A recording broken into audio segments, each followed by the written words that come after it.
News office TV में आपका स्वागत है और हम आपके लिए लेकर हाजिर हुए हैं आपका साप्ताहिक कार्यक्रम किस्मत के कार्ड। हमारे साथ हैं मशहूर tarot card reader Renu Mathur, जो आपको बताएंगी आपका राशिफल, जिसमें होगा पूरे सप्ताह आपकी इनकम और रोजगार का हाल, सेहत और परिवार का कैसे रखे ख्याल।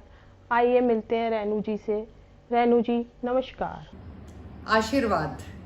हमेशा की तरह इस सप्ताह भी हम टैरो कार्ड के माध्यम से आपका साप्ताहिक भविष्य आपके साथ बांटेंगे, लेकिन उससे पहले मैं अपनी तरफ से आपको एक छोटी सी सजेशन, एक सलाह देना चाहूँगी कि अगर आपके मन में पिछले कई महीनों के कारण जो तनाव या जो इमोशनल आप स्ट्रेस महसूस कर रहे हैं, उसको दूर करने का सबसे अच्छा तरीका है कि अपने आसपास के किसी भी परिवार को या इंडिविजुअल को भावनात्मक या सामाजिक तौर पे मदद करने की कोशिश करें, ताकि वो पॉजिटिव महसूस करें और आपको भी एक अच्छा कर्म कमाने का मौका मिले। शुरू करते हैं। पहला जो ज़ोडिएक साइन, जिसे आप राशि बोलते हैं, वो है मेष राशि यानी एरीज।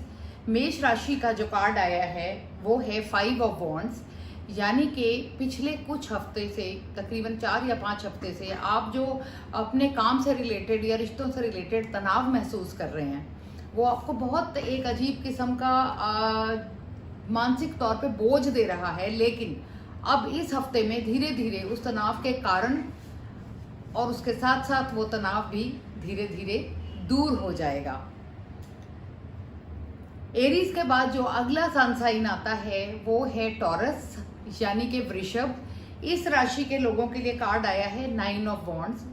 इसका अर्थ ये है कि टॉरस राशि में पैदा होने वाले लोग कोई कारण ना होते हुए भी अपने मन पे बोझ रखते हैं और खुद को परेशान करते हैं। उन लोगों को मेरी ये सलाह है कि सकारात्मक ऊर्जा वाले लोगों के साथ वक्त बिताएं, अच्छा सोचें और जो भी उनकी परेशानियां हैं वो अगले ज़्यादा से ज़्यादा 4 to 5 वीक्स यानी 4 से 5 हफ्ते में ख़त्म होने की या उनका कोई ना कोई रास्ता निकलने की संभावना है।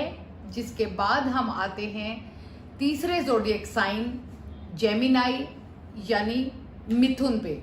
मिथुन राशि के लोग बाय नेचर थोड़े से इमोशनल और सेंसिटिव होते हैं, लेकिन इनका जो कार्ड है 10 ऑफ कप्स, वो एक सेलिब्रेशन, हैप्पीनेस और जॉय वाला कार्ड है, यानी कि इनके परिवार में कोई खुशी का कारण बनेगा। एक बालक का जन्म हो सकता है, विवाह की तारीख तय हो सकती है। ओवरऑल ये एक बहुत पॉजिटिव कार्ड है और इस राशि के लोगों को मेरी सलाह है, खुशियों को ढूंढें, साथ साथ खुशियां क्रिएट भी करें, कारण बनाएगा, खुद कारण बने किसी की खुशी का। इससे अगला जो ज़ोडिएक साइन है वो है कर्क यानी कैंसर।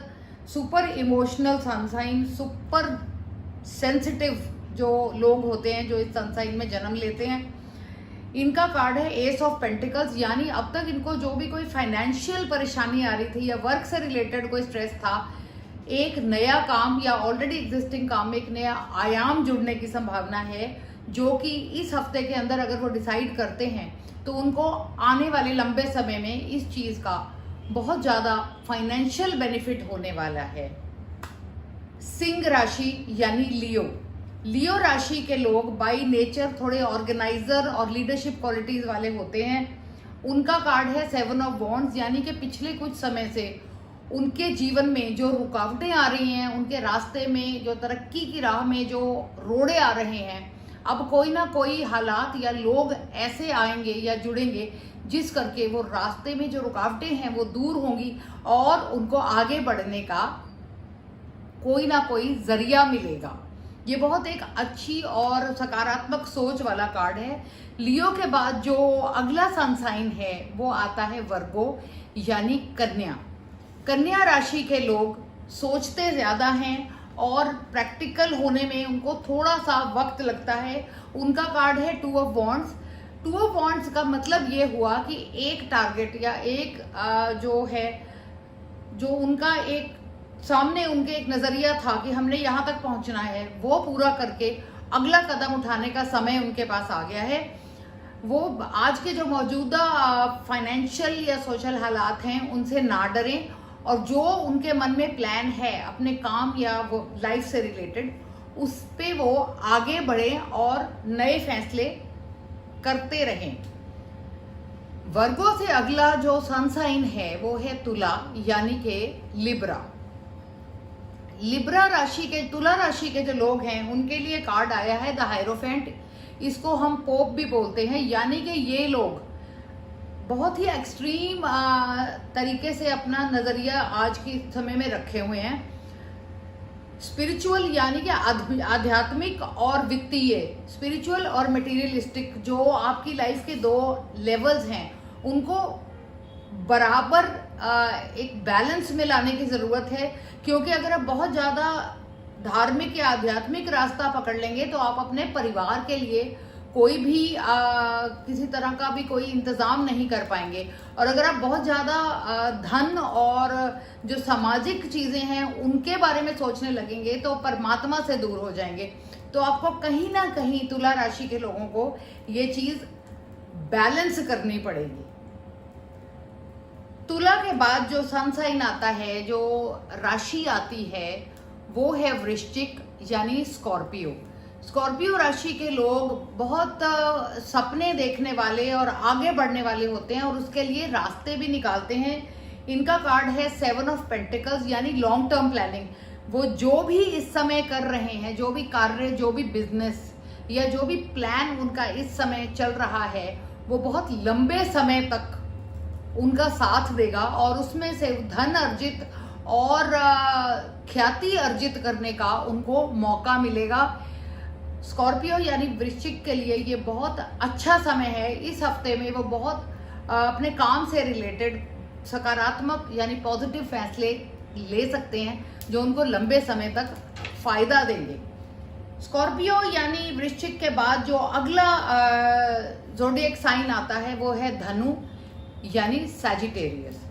सैजिटेरियंस का जो कार्ड है वो है 5 ऑफ पेंटिकल्स। वो बिना सोचे समझे कहीं पे भी पैसा इन्वेस्ट ना करें, मनी को ब्लॉक ना करें। अभी रियल एस्टेट जमीन में या किसी भी ऐसे प्रोजेक्ट में जिसके बारे में उनको अभी लगता हो बहुत अच्छा है, उसमें पैसा ना लगाएं। इस हफ्ते में कोई इन्वेस्टमेंट ना करें, वो पैसा उनका ब्लॉक होके बहुत लंबे समय तक उनको वापस नहीं मिल पाएगा।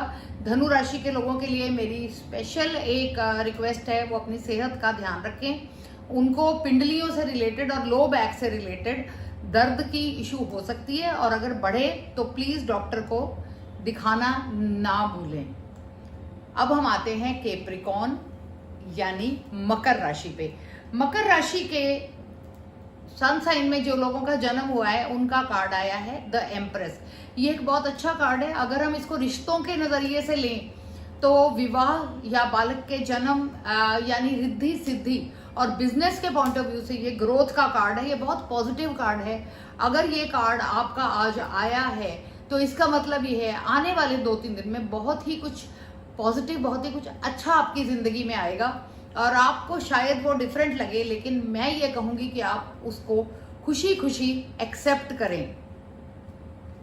कुंभ राशि एक्वेरियस बहुत इमोशनल सन साइन है, बहुत ज्यादा सोचते हैं। नाइट ऑफ पेंटिकल्स, अगर ये कुछ नया काम शुरू कर रहे हैं तो हो सकता है जहां ये रहते हैं प्लेस ऑफ ओरिजिन उससे थोड़ा सा हटके दूसरे शहर में या कुछ दूरी पे जाके इनको काम करना पड़े। अगर इस हफ्ते में उनको ऐसी कोई ऑप्शन मिलती है तो मेरी सजेशन है कि उस पर विचार करें। सिर्फ दूरी या यात्रा करनी पड़ेगी ये सोच के उस फैसले को नकारें मत। अब हम आते हैं आखिरी ज़ोडिएक साइन जो कि है पाइसिस मीन। मीन राशि के लोग 9 ऑफ पेंटिकल्स जो कार्ड इनका ड्रॉ हुआ है, दैट मीन्स कि अब ये आने वाले लंबे समय की फाइनेंशियल प्लानिंग कर सकते हैं।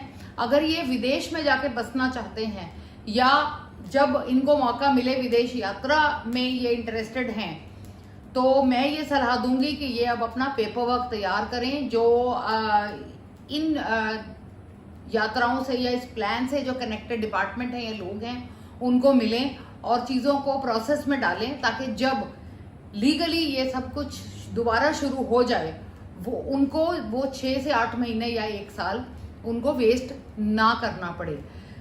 इन राशियों के बारे में बताने के बाद मैं सिर्फ एक वाक्य बोलूंगी, अपना ध्यान रखें, स्वस्थ रहें।